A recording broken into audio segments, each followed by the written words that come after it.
like a paraphrase, you want to include that lead in and lead out for your quote to help smooth that transition, to help integrate it into your work.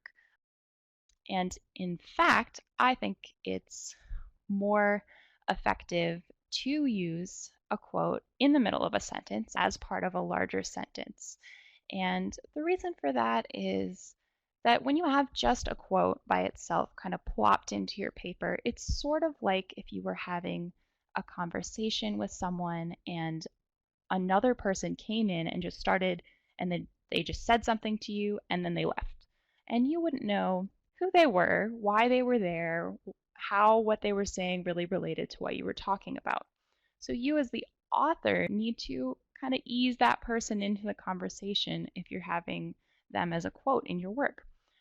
And a really effective way to do that can be to have these kind of quotes in the middle of a larger sentence so that you can add that analysis and that authorial synthesis for your quotation. So I have a couple examples here. The first is the in text, where the author's name is part of the sentence.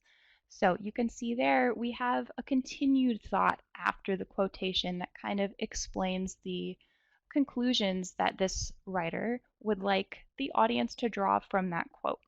And likewise, you can use it with a parenthetical citation as well. So you don't have to use the author's name in text just to include a quote. So in this case, I didn't use Johnson et al. As part of the sentence, which means that I needed even more of a transition before the quote, right? Because I had to kind of ground the reader in the ideas that I was going to talk about before I included that quote.